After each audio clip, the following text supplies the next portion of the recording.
안녕하세요. 오늘도 사연살롱을 찾아주셔서 감사합니다.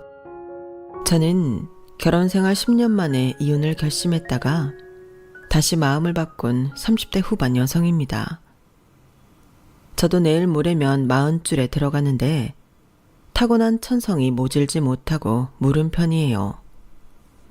그래서 어릴 때부터 손해를 많이 보고 살았는데 대부분 정에 약해서 제 손으로 무덤을 파는 일들이 대다수였죠. 솔직히 그 순간에는 힘들고 내가 왜 그랬을까 후회도 많이 했는데 워낙에 남을 돕는 일을 좋아하던 성격이라 그런 건지 나중엔 그런 경험들이 뿌듯함으로 남게 되었어요.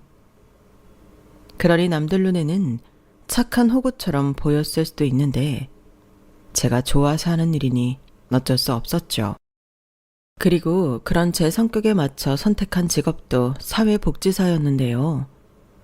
거기서 남편을 만나 2년 연애 후 결혼까지 하게 되었어요.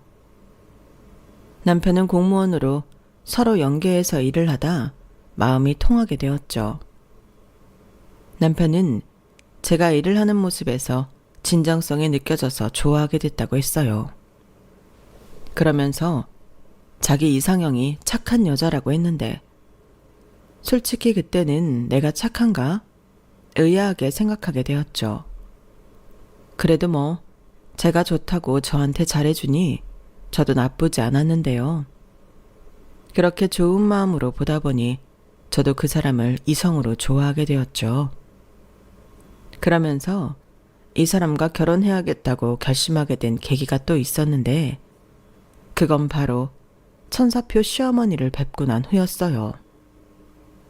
외모도 인자하시고 행동 하나하나가 전부 모두 배려해 주시는 분이셨는데 특히 당신 남편인 시아버님에겐 극진하기가 누구 따라올 사람이 없으시더라고요.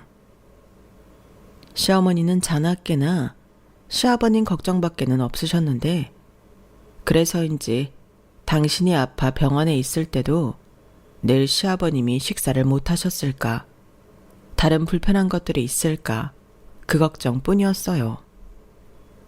그래서 외출이 가능할 때는 이때다 하시며 장을 봐서 시아버님 드실 만한 반찬을 가득해 놓고 오시는 그런 분이셨는데요.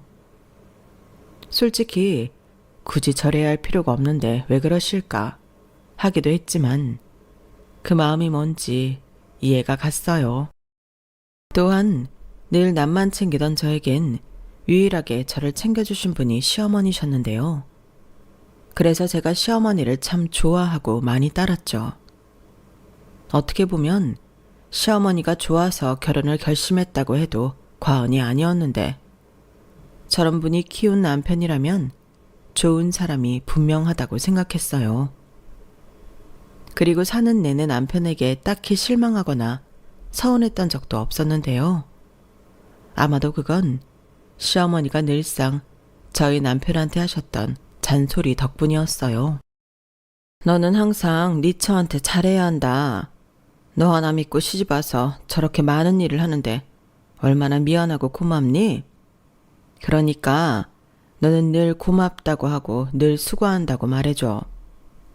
엄마는 살면서 네 아버지한테 그런 말 못 들은 게 내내 서운했다.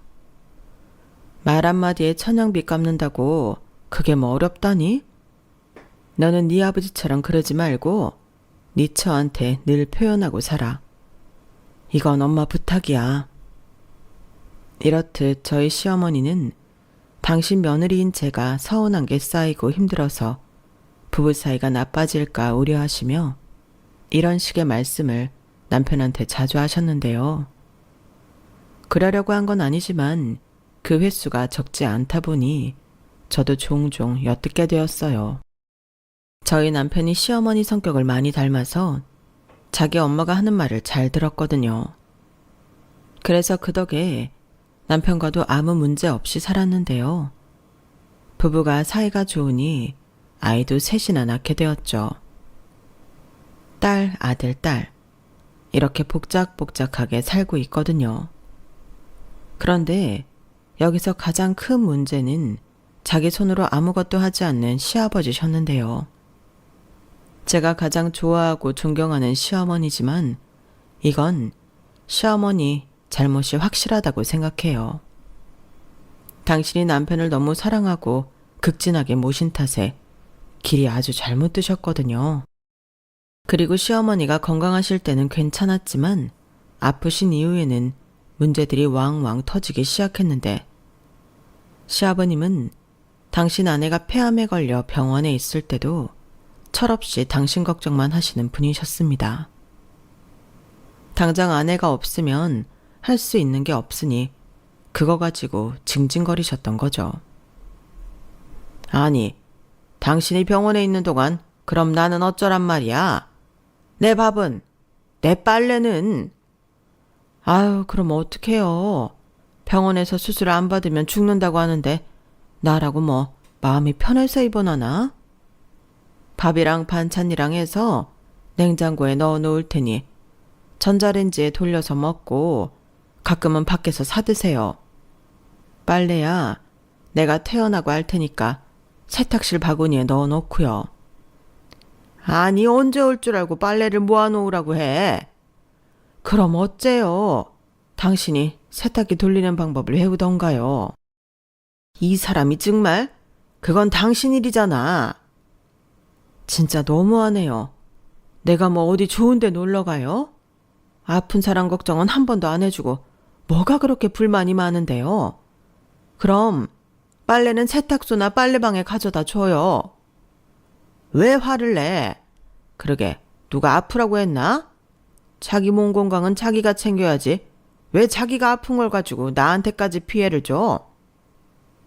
이렇게 말할 정도로 저희 시아버님은 이기적인 데다 인정머리도 없으셨는데 그러면서 맨날 뭐가 그렇게 자기 말이 옳다고 주장하시는지 가부장적인 아버지상 그 자체였어요. 그러니 자식들이 그런 아버지를 무서워했고 그런 시아버지와 성격이 똑 닮은 남편의 누나 그러니까 형님은 그런 아버지랑 살기 싫다며 진작에 집을 나갔다고 했는데요. 그렇다고 아예 가족들이랑 연 끊고 산다는 건 아니고 시집가면 남의 식구 되는 딸년을 뭐하러 대학 공부시키냐고 하도 반대를 하셔서 형님이 그 길로 집을 나가서 당신이 돈을 벌어 대학에 가고 외국에 교환학생으로 가서 공부를 하다가 아예 영주권을 따고 호주에서 자리를 잡았어요. 덕분에 자기 집엔 한 번을 오지 않았는데 시어머니는 그런 딸을 늘 걱정하고 그리워하셨더랬죠. 저한테도 형님 얘기를 엄청 하셨거든요. 대신 형님도 자기 엄마에 대한 마음이 있어서 전화 통화를 종종 했는데 제가 형님에게 연락해 화상통화를 하실 수 있게 해드린 후로 거리는 있지만 얼굴 보고 이야기하는 날이 많아졌어요.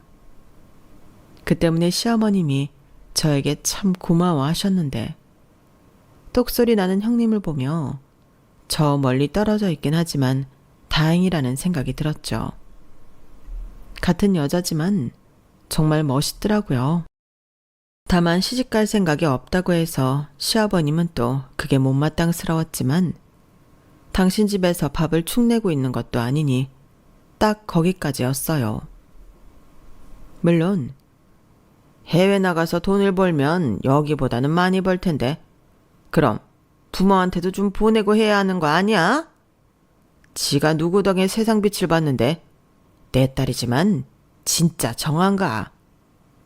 이런 식으로 가끔은 깜짝 놀라는 말을 하시곤 했는데 그러면 그 착한 시어머니가 시아버님에게 이렇게 말씀하셨어요. 낳아주기만 했지 딸이라고 뭐 하나 제대로 해준 것도 없잖아요. 지 혼자 커서 먼 나라까지 가서 사는데 당신은 그런 말을 어떻게 해요? 나는 수연이 생각만 하면 미안하기만 해요. 내가 엄마인데 제대로 품어주지 못하고. 나 참 됐어. 지발로 나간 년 뭘 품어줘. 나는 그래도 내 집에서 먹고 입고 자고 한 세월이 있는데 그게 지 혼자 잘난 줄 알고 사는 게 괘씸하다 이 말이야. 따지고 보면 그 똑똑한 머리도 내 핏줄이 그런 거잖아. 당신도 참, 사람이 그러면 못 써요. 걔가 당신한테 받은 상처가 얼마나 많은데 지금이라도 미안하다고. 미안은 무슨. 됐어. 이제 그 얘기는 그만해. 나는 진작부터 딸 자식 없다고 생각하고 사는 사람이니까 그 얘기는 내 집에서 금지야. 그렇게 형님의 이야기는 시아버님 앞에서 금지가 되었는데요. 저랑 시어머니는 종종 형님의 이야기를 나누며 언젠가는 꼭 제가 시어머니를 모시고 형님이 계신 호주로 놀러 가자 약속을 했었더랬죠. 그리고 얄궂게도 제가 올해는 시어머니랑 호주에 가야겠다고 생각한 그 해에 암 진단을 받으셨는데 너무 늦게 병원에 간 탓에 호주는커녕 살 수 있는 날도 너무 적다는 충격적인 말을 듣게 되었어요. 병원에서는 짧으면 6개월, 길면 1년이라 하셨는데 절망도 그런 절망이 없었죠. 아, 시댁은 부산이었어요. 그리고 저랑 남편은 지금까지도 인천에 살고 있는데요. 꽤 먼 거리지만 제가 시어머니를 워낙에 좋아해 못해도 한 달에 2번은 부산을 가곤 했죠. 그리고 시어머니가 마지막 희망인 수술을 받기 위해 입원했을 때는 일주일에 한 번씩 부산을 내려갔는데 시어머님도 뵙고 시아버님 드실 반찬도 해서 냉장고에 넣어드리느라 참 바쁘게 살았어요. 남편도 그 점을 가장 고마워하고 또 미안해했는데 정작 고마워해야 할 시아버님은 묵묵부답이시더라고요. 오히려 제가 만든 반찬은 당신 입에 안 맞는다며 저를 구박하기도 하셨는데 시아버님은 시아버님대로 식사를 제대로 하지 못하셔서 살이 쪽 빠지셨어요.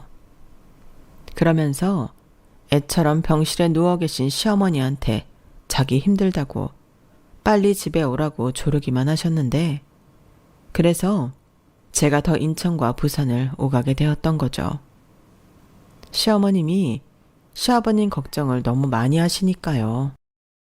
그렇게 꼬박 2년 3개월을 투병하셨는데 결국엔 시어머니가 하늘나라로 가시게 되었고 그때는 마치 친정엄마가 돌아가신 듯 제가 많이 힘들었는데 그때 다시는 한국에 오지 않겠다고 말씀하시던 형님이 엄마 가는 마지막 길은 배웅하러 왔다시며 장례식장을 오셨어요.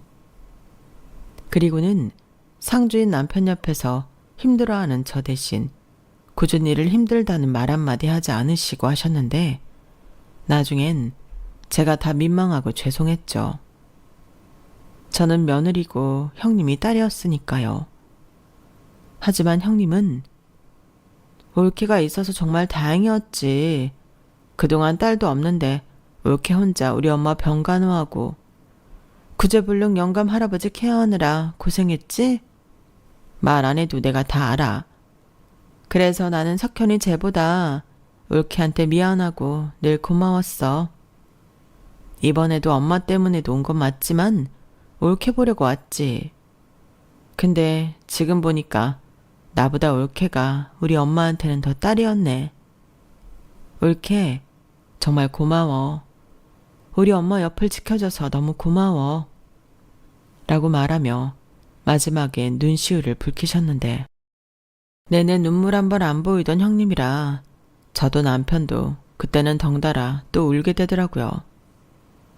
하지만 시아버님은 계속 그런 형님을 보며 독한 년, 나쁜 년, 지밖에 모르는 이기적인 년 하며 악담을 하셨는데 그래서 발인 전날엔 조용한 빈소에서 시아버님과 형님이 목소리까지 높이며 싸우기도 하셨어요. 네가 무슨 낯짝으로 여기로 와? 너는 이미 우리 부부한테 없는 자식이야. 아빠한테 그렇지.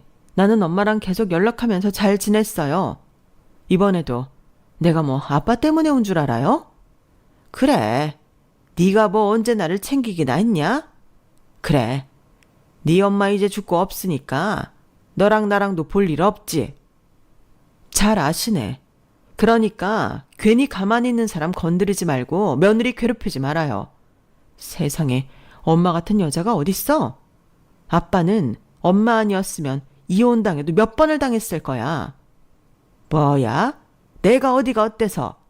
말은 바로 해야지. 가난한 집 여자가 나 정도 남자를 만났으면 두고두고 감사한 일이야. 네 엄마도 그런 마음이니까 그렇게 나한테 잘하고 산 거고 아무것도 모르면서. 모르는 사람은 아빠고요. 여기 문상 오는 사람들한테 다 물어봐요.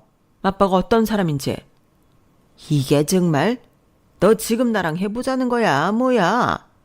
딸년이라고 코빼기도 안 비치더니 왜 이제 와서 자식 노릇하는 건데? 저 때는 시아버님도 그렇고 형님까지 물러날 기미가 보이지 않아서 정말 큰 싸움이 일어나는 게 아닌가 긴장을 많이 했어요. 그래서 남편에게 빨리 가서 말리라고 제가 퇴근했고 다행히 시아버님이 알아서 먼저 자리를 피하시면서 상황은 정리가 되었는데 뭐 시아버님 당신도 당신 수족과도 같았던 아내를 먼저 보내고 마음이 좋지 않으셨겠죠. 그러니 계속 그런 마음을 곧이곧대로 표현하지 못하고 삐딱하게 만만한 자식과 저한테 시비를 걸었는데 저한테도 음식이 왜 이 모양이냐, 너는 왜 내 손님들한테 인사하러 돌아다니지 않냐고 싫은 소리를 3일 내내 하셨어요.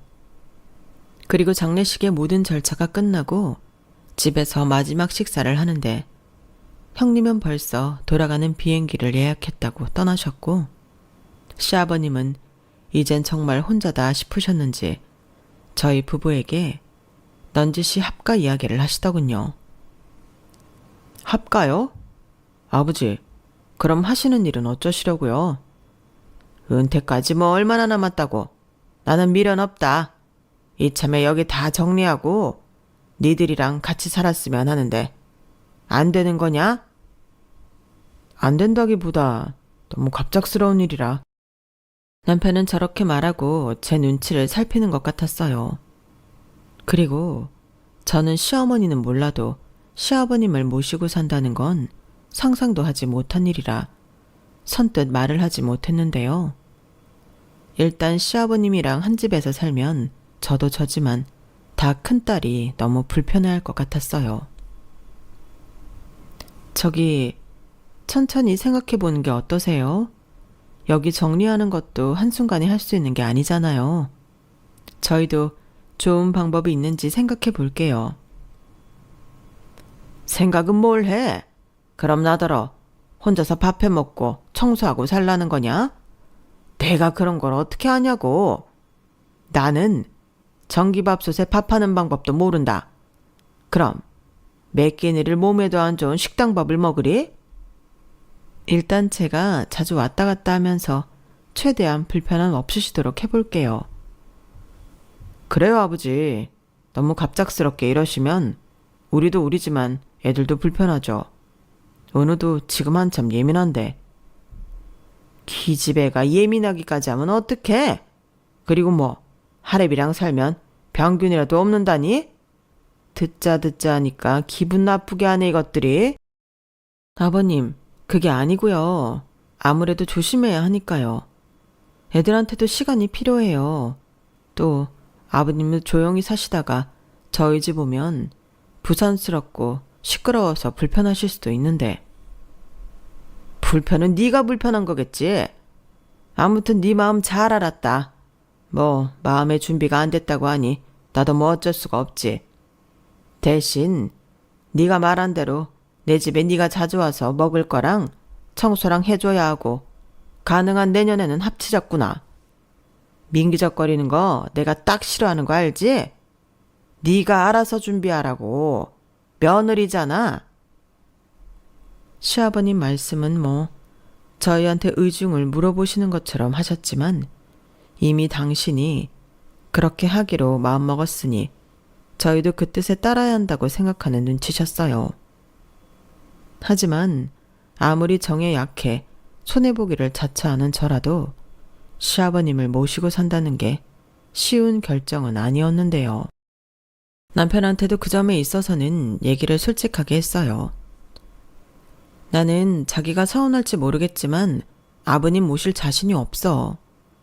성격도 너무 불같으시고 손 하나 까딱하지 않으시는데 내가 어머님처럼 아버님 수발을 다 들어드릴 수는 없잖아. 그야 그렇지만 그래도 저렇게까지 말씀을 하시는데 어떻게 매정하게 거절을 해. 엄마랑 둘이 지내시다가 혼자 계시니 말은 못하셔도 지금 엄청 힘드실 거야. 지금 가장 힘들고 외로운 사람은 우리보다 아버지잖아. 그야 그렇지만 나도 뭐 자기한테 미안해서 지금 당장 우리 아버지를 모셔오자고는 못하는데 자기가 사정 좀 봐줘. 우리 엄마 유일한 유언도 그거였잖아. 눈 감는 순간까지도 아버지 걱정을 하셨는데 부산에 혼자 저렇게 사시게 두는 게 너무 마음이 안 좋다. 남편의 말에 더는 할 말이 없어졌어요. 시어머니가 그런 유언을 하신 건 맞거든요. 그리고 정확하게 저에게 미안하다. 근데 네 시아버지 좀 부탁해. 그 양반 나 없으면 아무것도 못하는 거 알지? 내가 너한테 마지막까지 이런 부담을 주고 간다. 정말 미안하다. 그리고 고마웠어. 라고 하셨는데 그때는 정말 제 마음이 너무 힘들었어요. 머리로는 제가 며느리고 또 그토록 좋아하던 시어머니의 마지막 부탁이니 시아버님을 흔쾌히 모시는 게 맞는 건데 도무지 자신이 없었어요. 게다가 저는 좀 직업적인 부분도 있고 해서 위생 문제가 있어서 예민한 편인데 시아버님은 위생 개념이 없으셨거든요. 걸핏하면 당신 발에 각질을 뜯고 치우지도 않으시는데 여기서 더 큰 문제는 그 손으로 이것저것 만지고 심지어 음식도 드신다는 거였어요. 손 씻는 문제도 더러운 무언가가 묻어있지 않으면 잘 씻지도 않으셨는데 그래서 코로나가 유행일 때 식구들 중에 가장 빨리 코로나에 걸리신 사람도 시아버님이셨죠. 그리고 옛날 분들은 대다수 그렇다고 하긴 하던데 저희 시아버님은 심각한 애연가세요. 말이 순화해서 애연가지 그냥 굴초신데요. 밖에 나가서 담배를 태운다는 개념 자체가 없으시거든요. 그 점이 제가 결혼하고 가장 괴로운 일이었는데 아무리 돌려서 부탁을 드려도 시아버님은 평생 이렇게 살았는데 아무 문제 없었다며 제가 유난이라고 하셨어요. 이렇듯 같이 살려면 제가 각오해야 할 부분이 많아 쉽사리 결정을 못 내렸는데 그런 제가 답답했는지 시아버님은 더럽고 치사하다고 저희 집에 오지 않겠다고 술 드시고 선언을 하셨어요.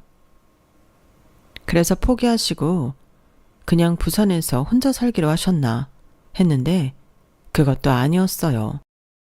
저희 동네의 아파트 월세를 어떻게 알아보셨는지 이사를 오시겠다고 통보하셨고 그 월세는 저희가 부담하라고 하셨는데요. 아니 그럴 거면 저희 부부랑 상의를 하셔서 좀 무리를 하더라도 전세를 얻으시던 월세 부담이 적은 원룸을 알아보거나 해야지 않나요? 그런데 저희 아버님은 일은 혼자 다 벌려놓고 수습은 저희한테 하라고 하셨어요. 네가 여기서 부산 왔다 갔다 하는 시간이랑 비용이라고 생각하고 여기 월세는 니들이 내라. 니들이 꾸물쩡거리면서 나랑 살기 싫다고 하니 이 방법밖에는 없잖아. 나 벌써 10kg 넘게 빠졌다. 이 나이에 이렇게 빠지면 건강에도 안 좋아. 뭐 나까지 네 시어머니처럼 골로 보내고 싶은 거 아니면 이제부터 잘해라. 시아버님은 그렇게 말씀하시고 부산에서 다니던 직장도 그만둔 채 인천으로 올라오셨어요. 전에는 부산 집을 정리해서 오신다고 하더니 막상 8년이 미련이 남으셨나 보더라고요. 말씀으로는 부동산에서 집값이 더 오를 수도 있다고 해서 안 팔기로 했다는데 제가 거기까진 알아보지 않았지만 믿음이 가지 않는 정보였어요.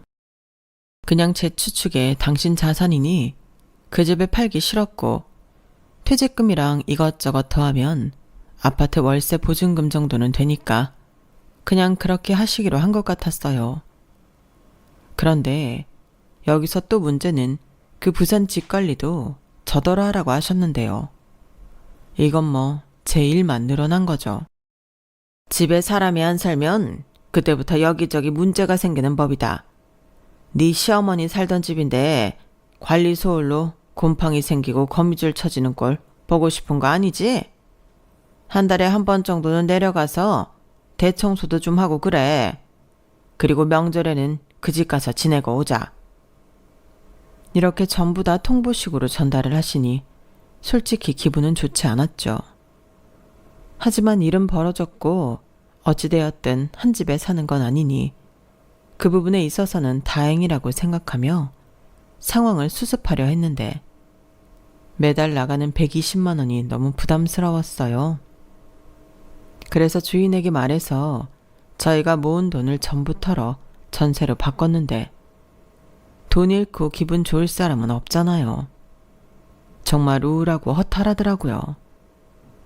저희도 열심히 모아서 더 좋은 집에 이사를 가고 싶었는데 그 꿈이 시아버님 때문에 물거품이 되었으니까요. 하지만 이미 일은 벌어져서 수습하지 않으면 안 됐으니 어쩔 수 없었다 하며 잊고 살려고 했는데 시아버님이 근처에 이사 온 이후부터는 또 다른 문제들이 생기기 시작했죠. 사실 이건 제가 이미 예상한 일들이었는데 직장도 없으신 시아버님이 갑자기 인천에 오셨으니 얼마나 무료하고 심심하겠어요. 그러니 당연하게 저희 집에 죽치고 계시는 시간이 많으셨고 저는 또 일을 나가야 하니 저희 집에서 애들만 괴롭히셨는데 애들도 학원 다니고 자기들 생활이 있으니 시아버님은 TV를 끼고 사셨어요. 그렇다고 시아버님 집에 TV가 없던 것도 아닌데 저희 집 TV가 크니 보기가 편하다고 저희 집에 계시겠다고 하더라고요. 그러면서 저한테 언제 퇴근하냐, 오늘 저녁은 뭐냐며 계속 귀찮게 하셨는데 누가 보면 남편인 줄 알겠는 거 있죠. 그리고 점점 당신은 혼자 있는 게 싫다며 저희 집에 있는 시간이 길어졌는데 제 유일한 낙이 저녁에 드라마 보는 건데 그마저도 저는 못하게 되었어요. 아주 TV 리모컨을 당신 것 마냥 쥐고 놓지 않으시는데 급기야는 자기는 괜찮다며 거실에 이불을 깔아달라고 하시더라고요. 그러면 저도 딸들도 할아버지가 거실에 있으니 옷 입는 것도 그렇고 화장실 가는 문제까지 불편하기가 여간 심한 게 아니었는데요. 정작 남편은 전혀 저희의 고충을 모르는 것 같았어요.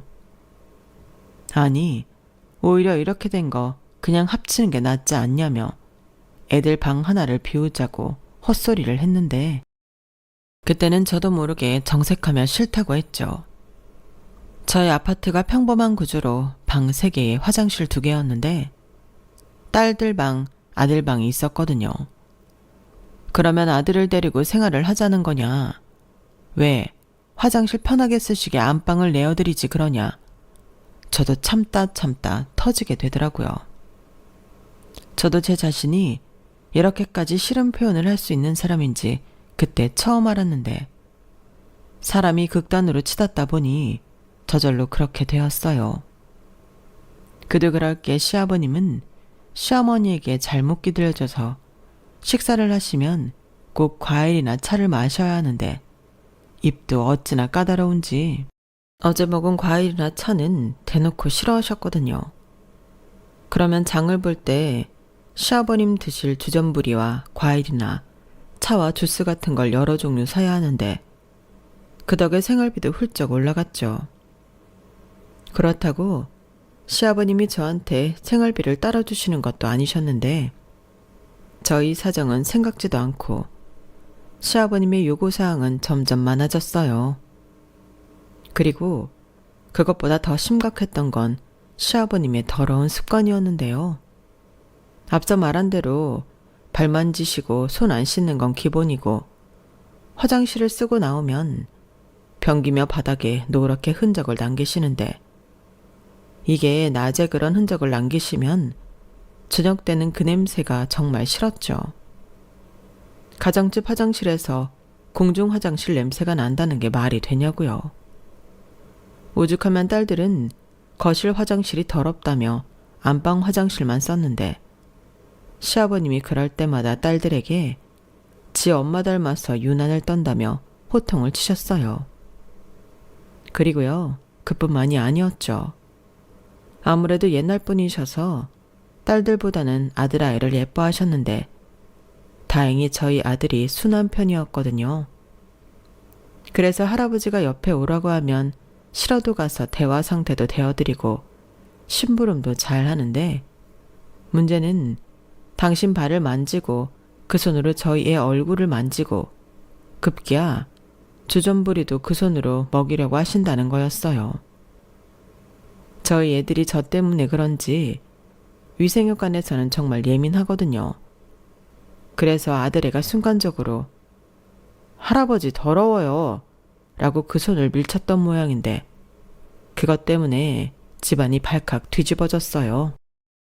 자식 교육을 어떻게 시켰으면 할아버지한테 더럽다고 하냐고 날 잡은 김에 딸들도 전부 불러다 혼을 냈다고 했는데, 큰애 말로는 한 3시간 넘게 훈육 같은 걸 받았다고 하는 거 있죠. 제가 퇴근하고 오니 애들이 울고불고 난리도 아니었어요. 그런 가운데 시아버님은 당신은 잘못이 하나도 없다며 거실에서 담배에 불을 붙이셨는데, 제가 얼른 가서 담배를 뺏었죠. 그러자 시아버님은 정말 저를 무섭게 쳐다보셨는데, 속으로는 좀 겁이 나긴 했지만 저도 물러서고 싶진 않았어요. 그리고 급기야 큰애는 할아버지랑 같이 살기 싫다며 자기를 외갓집에 보내달라고 했는데, 그렇다고 저희 큰애가 외갓집 식구들이랑 사이가 많이 좋은 것도 아니었거든요. 그런데 애가 오죽하면 저런 말까지 할까 속에서 천불이 올라왔어요. 저도 정말 참을 만큼 참았거든요.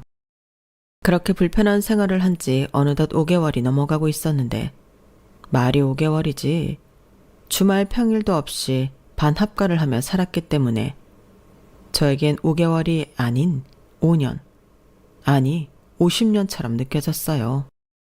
잠시 불평을 더 해보자면, 퇴근 후 남편과의 시간은 당연히 사라진 지 오래고, 주말도 시아버님 때문에 개인적인 외출도 하지 못했는데, 아주 저를 당신의 수족 같던 아내의 후임자로 생각하는 것 같아 더 기분이 나빴어요.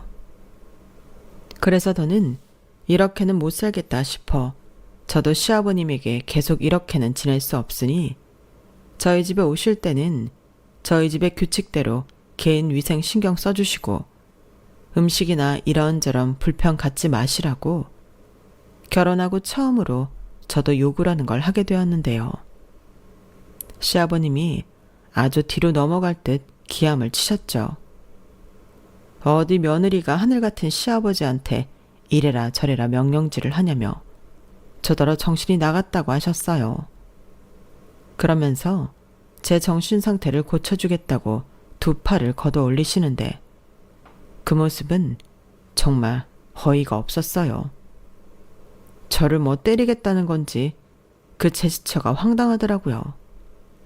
그런데 여기서 또 예상하지 못했던 일이 벌어졌는데, 뒤늦게 퇴근해서 이런 상황을 보게 된 남편이 저더러 자기 아버지한테 무슨 짓이냐며 사과하라고 정신 나간 소리를 하는 거 있죠. 사과를 하라고? 내가 뭘 잘못했는데? 사과할 사람은 내가 아니라 아버님이시지. 그리고 사과를 받을 사람은 내가 아니라 애들이고, 애들이 저렇게 불편하다고 하는데 자기는 어쩌면 아빠라는 사람이 그걸 모른 척을 해? 나도 할 만큼 했어. 어머님이 남기신 말씀도 있고 해서 꾸역꾸역 참고 저축할 돈도 없이 쓰고 지금까지 살았는데 더는 못하겠다. 아이고, 아주 집구석이 잘 돌아간다. 아녀자가 하늘 같은 서방한테 못 살겠다고 먼저 얘기를 한다고? 뭐, 지발로 나가겠다는 건가? 이래서 여자들이 많이 배우고 직장을 다니면 안 되는 거야. 집에서 남편이 벌어다 주는 돈 받고 굽실거리면서 살아야 집안이 평화로운데 말세라니까. 아버지가 계속 이러시니까 자꾸 문제가 생기잖아요. 말이라도 좀 가려서 하세요. 뭐야?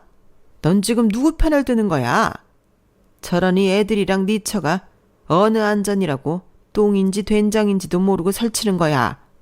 자고로 가장은 나처럼 권위가 있어야지. 들었지? 나는 도저히 저 권위적인 당신 아버지랑은 더는 못 살아. 내가 말은 안 했지만 이게 합가고 시집살이지 뭐야. 나도 힘들어. 내가 힘들다고 몇 번을 말해. 나는 더는 못하니까 당신이 당신 아버지 모시고 살든지 아니면 다시 아버님 부산집에 모셔. 말하는 싸가지하고 어디서 어른한테 말을 그따위로 해. 너는 네 부모가 그렇게 하라고 가르치던? 아버님이야말로 정신 차리세요. 어따 대고 막말이세요. 저는 아버님 말에 순종하는 어머님이 아니에요. 여기서 똥인지 된장인지 구별 못하는 사람은 아버님이시라고요. 저한테 정말 왜 그러세요? 부산집은 팔지도 않고 저더러 관리하라고 하시고 그 비싼 월세 저희더러 감당하라고 해서 저희 지금 마이너스 되게 생겼어요. 아버님, 애시당초 처음부터 이럴 작정이신 거죠? 그럼 생활비를 주시던가요. 뭐야? 죄송합니다. 저도 이제 한계라서 그래요. 저도 애들도 아버님이랑 더는 못 사니까 그런 줄 아세요. 그럼 수발은 아들한테 들라고 하시고요. 사실 지금 생각해도 제가 정말 저런 말을 했다는 것이 너무 놀랍기만 해요. 그런데 사람이 궁지에 몰리니 저도 모르게 용기가 났던 것 같은데, 그리고 말뿐이 아니라는 걸 보여주고 싶어서 그 길로 바로 짐을 싸고 애들한테도 외갓집 가게 짐 싸서 나오라고 했죠. 그러자 남편도 시아버님도 이게 무슨 짓이냐며 나갈 거면 혼자 가라고 했고, 애들이 먼저 제가 정말 혼자 나갈까봐 짐도 제대로 싸지 못하고 헐레벌떡 나왔어요. 그리고 저는 애들한테 뒤도 돌아보지 말고 나가라고 했는데 애들도 기다렸다는 듯 서둘러 나가더라고요. 그렇게 저는 집을 빠져나와 무작정 친정으로 향했어요. 친정은 경기도 평택이었는데 시간이 싸우다 보니 오밤중이었고 친정 부모님이 화들짝 놀라셨죠. 그래서 자세히는 아니지만 대략의 일을 설명드렸는데 저희 부모님이 약속이나 한 듯 한숨을 쉬셨어요. 그리고 1시간 정도가 지났을까. 남편이 친정에 왔는데 그땐 저희 부모님이 순아내가 이 정도까지 했으면 이건 보통 일이 아니라며 니네 아버지 문제 해결하기 전에는 오지 말라고 방에 있던 저를 나오지도 못하게 하셨는데, 그 길로 돌아간 남편이 자기가 잘못했다고 장문의 문자를 보내더라고요. 하지만 아무리 구구절절한 사과를 받아도 문제의 원인을 해결하지 못하면 저는 제 결혼 생활에는 희망이 없다고 생각해서 답장도 하지 않았는데, 그러기를 꼬박 일주일이 지나자 호주에 계시는 형님에게 연락이 왔어요.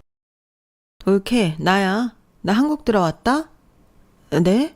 한국에 들어왔다니 아주 오신 거예요? 아니, 아주 오는 건 싫고 2년 정도 쉬기로 했어. 솔직히 지금도 별로 내키진 않는데 그래도 어떡해. 옳기 힘들어서 이혼하겠다고 한다는데 내가 나서야지. 형님, 얘기 들으셨어요? 저희 그이가 연락했나 봐요. 아니, 아빠한테 연락받았는데? 뭐 며느리가 자기를 구박해서 서럽다나? 석현이도 자기는 이혼 못한다고 아빠한테 부산 내려가라고 했대. 노인네가 의지할 곳이 없으니까 세상에 나한테 연락을 다 하더라고? 내 연락처 모르는 줄 알았는데 진짜 놀랐다. 정말요? 아니 근데 2년씩이나 어떻게 계시려고. 내 말이 그래도 뭐 어떡해. 급한 불부터 꺼야지. 내가 호주에서 못 오겠다고 버티면 옳게만 힘들어지잖아. 사실 우리 엄마 병간호도 그렇고 옳게만 고생했는데 이번엔 내 차례 같더라고. 그래도 형님 성격에 아버님이랑 어떻게 지내시게요? 별 걱정을 다 해. 내가 미쳤어? 아빠랑 같이 살게. 같이는 안 살고 근처 오피스텔 얻어서 살 거야. 바로 들어갈 수 있는 공실도 있다고 하더라고. 풀옵션이라 몸만 들어가면 된다고 해서 간단한 집만 싸서 방금 한국 들어왔어. 그동안 우리 아빠 때문에 많이 힘들었지? 아니라고 하고 싶은데 솔직히 그래요. 도저히 안 되겠어서 이혼 생각까지 하고 있거든요. 얘기 들었어. 그래서 내가 왔다니까. 석현이 그게 엄마 닮아서 좀 물러터져. 좋게 말하면 착한 거지만 나쁘게 말하면 우유부단해서 옆 사람 속 터지게 하지. 그러니 가운데서 옳게만 힘들었을 텐데 모른 척해서 미안. 나는 옳게는 나랑 다르니까 또 괜찮을 줄 알았어. 내가 이기적인 거지. 그래서 지금이라도 옳게 위해서 내 할 도리는 할 테니까 나만 믿어. 우리 아빠는 내가 오늘 중으로 모시고 부산 내려갈 거니까 옳게는 애들 데리고 집에 들어가고. 애들 학교도 있는데 지금까지 어떻게 했어? 석현이한테도 내가 죽고 싶지 않으면 옳게한테 무조건 잘못했다고 엎어져서 빌라고 했으니까 옳게 마음 풀릴 때까지 바가지 긁어. 아니면 뒤통수라도 3개 갈겨버리든가. 처음이 어렵지. 하다 보면 익숙해진다? 형님도 참. 그래도 정말 감사해요. 저 정말 형님 아니면 이혼할지도 모르는 상황이거든요. 그래. 나도 그게 무서워서 온 거야. 그리고 그 고마운 마음 오래 간직하고. 그나저나 나 이번에 옳게 다시 봤잖아. 솔직히 나는 옳게 보면서 고맙기는 했지만 좀 숨막혔거든. 어떻게 젊은 사람이 저렇게 사나 했는데 아주 훌륭해. 앞으로는 참지 말고 그렇게 내지르면서 살아. 그래야 옳게는 우리 엄마랑 다르게 오래 살지. 나는 우리 엄마가 하도 참고 살아서 그렇게 간 것 같거든. 그러니까 옳게 우리는 오래 보자. 힘든 일 있으면 나한테 얘기하고. 형님, 그렇게 말씀해 주셔서 감사해요. 그리고 죄송해요. 아버님 감당하기 어려우실 텐데. 몰라. 근데 어쩌면 기회일 수도 있을 것 같아. 내가 좀 쌓인 게 많거든. 이참에 제대로 복수하고 속 시원하게 호주 가야지. 우리 엄마가 잘못 길들인 거 이번에 싹 다 고쳐놓을 거니까 나만 믿어. 100세 시대에 노인네가 혼자 살 줄 알아야지. 하나부터 10까지 내가 다 가르칠 거니까 염려 말고. 형님은 그렇게 다크호스, 아니 제 구세주처럼 짜잔 하고 등장하셨어요. 말이 쉽지 저게 결심한다고 바로 행동으로 옮길 수 있는 게 아니잖아요. 저렇게 보니 형님 성격은 영락없이 시아버님 성격인 것 같았는데 그날 이후 건너 들었지만 부녀의 혹독한 시간의 연속인 것 같더라고요. 형님은 시아버님에게 살림하는 방법을 가르치겠다며 싫다는 시아버님에게 그러면 혼자 굶어 죽던 어디 시설 같은 데 가서 짬밥을 먹던 하라고 협박을 했다는데 아쉬운 건 시아버님 쪽이니 결국엔 시아버님이 하나하나 집안일 하는 방법을 배우신다고 들었어요. 자기가 안 해서 그렇지 한번 배우면 웬만한 종갓집 며느리보다 더 잘한다고 또 그렇게 잘난 척을 하셨다는데 그걸 보여주고 싶으셨던 건지 전기밥솥에 밥하는 것은 물론이고 저도 잘 못하는 냄비밥까지 하실 수 있게 되셨더라고요. 그리고 세탁기 돌리는 방법과 빨래 개는 방법도 배우셨는데 사실 군대 시절엔 손빨래도 하셨어서 사실은 다 하실 줄 아는 거였다고 형님이 그러시더라고요. 거기에 형님이 청소기도 로봇 청소기를 사서 청소기는 일주일에 한 번만 돌리라고 했더니 시아버님이 로봇 청소기를 그렇게 애정하실 수가 없다고 하셨어요. 군소리도 하지 않고 알아서 청소해주는 기특한 놈이라고 이름까지 붙여주셨다는데 뭐더라? 청순이라고 했던가 청숙이라고 했던가. 아무튼 저희 시아버님 좀 귀엽지 않나요?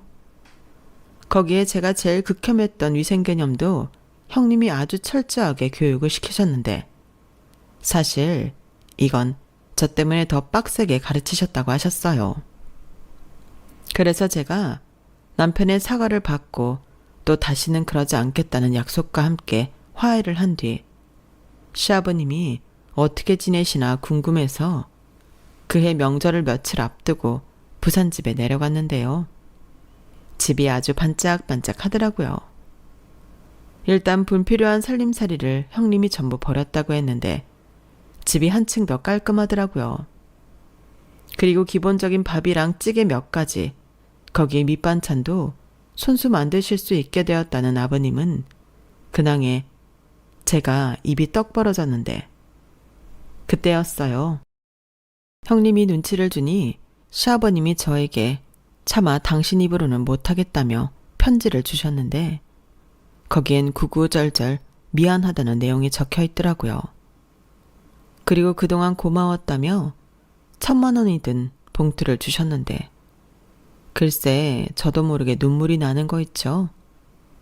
지금까지도 그게 편지 때문인지 돈봉투 때문이었는지 저조차도 잘 모르겠는데 구제불능이라고 생각하던 시아버님이 완전 새 사람이 되니 마음 한켠에 자리한 죄책감이 사라지는 것 같았어요.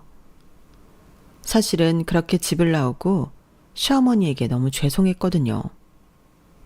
저는 차마 시어머니처럼 시아버님의 수발을 들 수 없다며 아무리 부탁을 하셨어도 무리라고 몇 번이고 속으로 시어머니에게 하소연을 했는데 그걸 형님이 깔끔하게 해결해 주셨어요. 나중에 형님에게 들으니 자기가 더럽고 치사해서 보란듯이 혼자 잘 먹고 잘 살 거라고 했는데 그 오기가 사람을 변하게 한 것 같더라고요. 물론 저에게 사과는 하셨지만 서운한 마음은 여전하신데요. 그 부분은 차차 저도 해결해 나가려고요. 서로 맞지 않는 건 어쩔 수 없으니 인정해야 하는 거잖아요. 그리고 그걸 이제야 시아버님이 조금씩 배우고 계신 건데 아마 형님이 돌아가신 후에는 저랑 시아버님 사이가 지금보다는 낫지 않을까 합니다. 이제 곧 있으면 형님이 이야기한 2년이 모두 끝나거든요. 그리고 형님은 호주로 돌아가실 텐데 저는 벌써부터 형님이 너무 그리울 것 같습니다. 물론 가족이니 또 볼 수 있는 날이 있긴 하겠지만 저를 벼랑 끝에서 구해준 형님에게 이 자리를 빌어서 감사한 마음을 전하고 싶습니다. 그리고 저도 애들 다 키우면 호주로 1달 살기 하려고 준비 중인데요. 원래는 시어머니랑 떠나고 싶었던 곳이지만 저라도 가고 싶더라고요.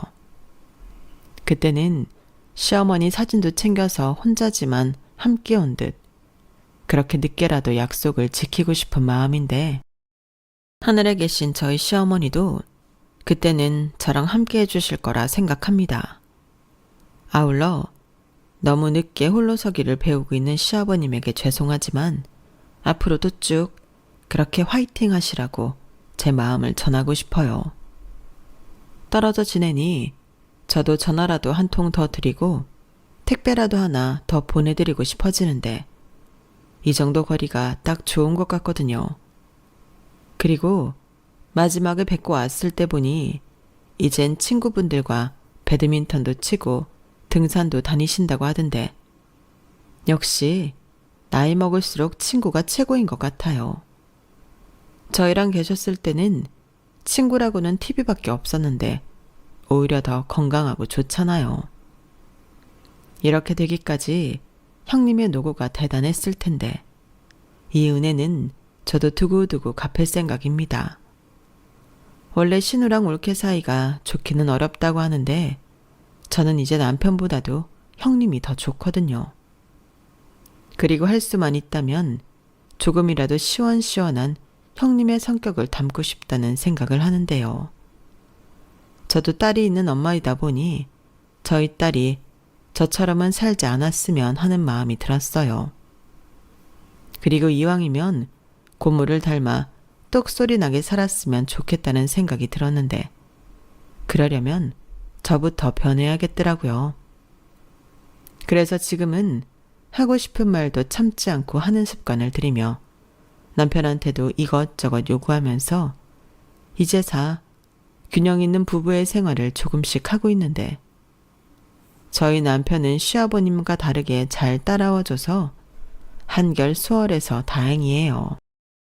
뭐 자기도 자기 아버지 보고 배운 게 있겠죠. 그리고 믿었던 저도 수틀리면 이혼하자고 할 수 있다는 것에 정신을 번쩍 차린 것 같은데 어찌 보면 그때 그 사건이 큰 터닝 포인트가 되지 않았나 싶어요. 그래서 이런 좋은 기회를 놓치지 않고 잘 이용해서 더 나은 결혼 생활과 부부가 되었으면 하는데요. 부디 이런 제 바람이 몇 년 뒤에는 이루어져 있길 바라는 마음입니다. 아직 제가 형님의 성격을 닮으려면 멀었겠지만 저는 조금씩 변하고 있는 제 자신에게 만족해요. 무엇보다 딸들이 이런 저를 좋게 봐주는데 아들도 미리부터 정신교육 잘 시켜서 미래의 며느리 속 뒤집어 놓는 일은 못하게 하려고요. 제가 겪어보니 오만정이 다 떨어지고 마음이 너무 힘들었는데 제 미래의 며느리는 그러지 않게 제가 지켜주고 싶거든요. 그리고 결과적으로는 시아버님 사건 때문에 이런저런 일로 힘들긴 했어도 다시 각자의 위치에서 화목해진 저희 가족인데요. 아마 지금쯤은 시어머니도 마음 놓고 편히 지내실 수 있지 않을까 생각합니다. 살아생전에는 늘 고단하셨던 저희 시어머니가 하늘에서는 편안하셨으면 좋겠습니다. 시아버님도 지금처럼 멋진 홀로서기 계속 화이팅이고요. 이상 제 이야기는 여기까지였어요. 앞으로 제 인생엔 좋은 일만 가득하길 바라며 지금까지 제 사연 들어주셔서 대단히 감사합니다. 살다 보면 예상하지 못한 일들이 많이 일어나잖아요. 여러분들에겐 이왕이면 좋은 일만 일어나길 진심으로 바라겠습니다. 그럼 건강하시고 안녕히 계세요. 여러분, 사연 댓글에 응원과 현명한 조언 부탁드려요. 좋아요와 구독은 저에게 큰 힘이 됩니다. 오늘도 좋은 일 가득하세요.